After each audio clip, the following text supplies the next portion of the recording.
Greetings, everyone. Pete Pardo here from Sea of Tranquility. Welcome to day 4 of our look at our favorite rock guitar teams. That's right, those guitar players, 2 in a band together, sometimes even more, maybe even 3, who really meshed really well, and together they created some spectacular music. And again, whether it be a couple of guitar players who were both lead players and did all sorts of kind of cool things together, or even those teams where you had one guy who was the rhythm guy, cranked out the riffs, and the other guy was more the lead player, right? But they had to do some really special stuff together, so that's kind of what we're shooting for here.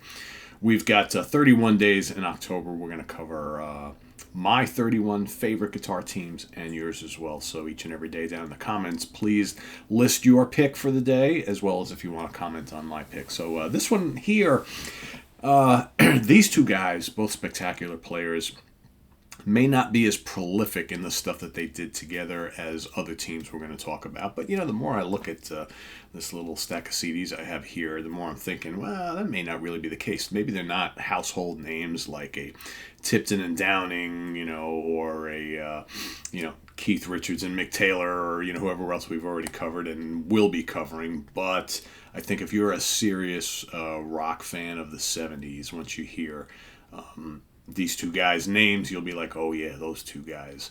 Talking about Dick Wagner and Steve Hunter. Two guys that really made a name for themselves as a team on Lou Reed's Rock and Roll Animal. And I know some of you are probably saying, oh my God, Pete actually owns a Lou Reed album. Yeah, you know the reason why I own this album? Because of these two guys. This is some serious stuff right here. That has some absolutely face-melting playing from both Wagner and Hunter. And there you got a little shot of the inside. That's not very clear, but those two guys created some ridiculous searing rock guitar on this album. And, both of these guys, both really good rhythm players, but these guys are also very well known as lead players. And putting them together, you got the extended version of Sweet Jane. They just tear it up on that. You got Heroines on here. Their work on rock and roll alone is worth the price of admission on this particular album. This, again, not a big Lou Reed fan, but Tala likes these two players as well. Actually, Tala's like, no, I like Lou Reed, Daddy. Come on, what's wrong with you? So, but this is, if you want to get like a really great taste of the early kind of pairing of these two guys, this is definitely an album to pick up. And then, we heard them also, and most, for a long time, nobody really knew this, but on the second album, Get Your Wings from Aerosmith, that blistering lead guitar dual interplay on Train Kept a Rollin' on here. Everybody's like, wow, Perry and Whitford, man, they're cranking down on that. Not. That's Wagner and Hunter on that. So for all of you who've been loving Train Kept a Rollin' from this album all these years, that is those two guys. That is those two guys. And then, of course, when Alice Cooper split off from the original Alice Cooper group to start his own band called Alice Cooper, and basically everybody else went their separate ways, he recruited both Dick Wagner and Steve Hunter into his band. And of course we got the great Welcome to My Nightmare. All right, title track, The Black Widow, Cold Ethel, Steven, all sorts of stinging guitar work on here. And then of course the live document, the Alice Cooper Show, which really gave lots of room for these two guys to do all sorts of cool things on here. You got, Under My Wheels, they cranked that out here on 18. Devil's Food, The Black Widow, I Love the Dead, Go to Hell, Wish You Were Here, School's Out. These guys are all over here. They do this nice little dual guitar thing on here as well, a little showcase for the both of them. This is where they really got to shine in Cooper's band. And then, of course, they also appear on, From the Inside. They're also on Goes to Hell.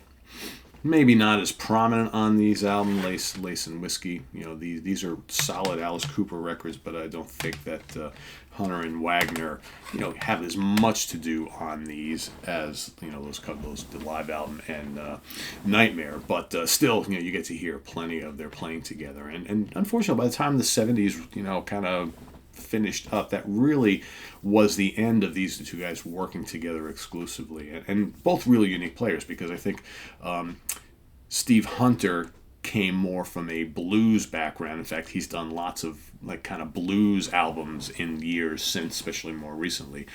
Just a terrific all-around guitar player with a really bluesy style, but yet he had serious chops, has serious chops, I should say.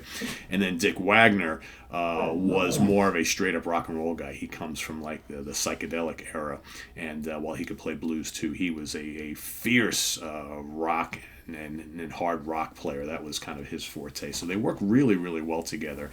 Both really fluid lead players. Both could crank out the riffs, and they had a chemistry together, which is why lots of people wanted to, grab them to do sessions and things like that. And of course, Alice was like, all right, they played on that Aerosmith track. They did that Lou Reed album. Yeah, I got to have them in my band. So that's how that all worked out. So there you have it. Steve Hunter and Dick Wagner.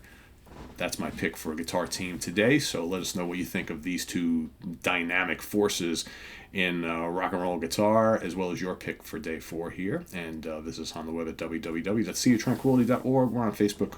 We're on YouTube. All together, all the damn time. We've got, coming up tonight, we've got In the Prague Seat. We've moved on to letter J, so please stay tuned tonight for our favorite band picks for the letter J. That's happening tonight on In the Prague Seat. We've got, what else coming up today? This week, of course, first Friday of the month, 4 Fusion Friday, happening Friday morning, along with Martin Popoff at the Funhouse. Martin and I will be reconvening after Fall Fest last weekend, so look forward to a show from us there. We will be talking about Sea of Tranquility Fall Fest and kind of giving our recap on Friday morning.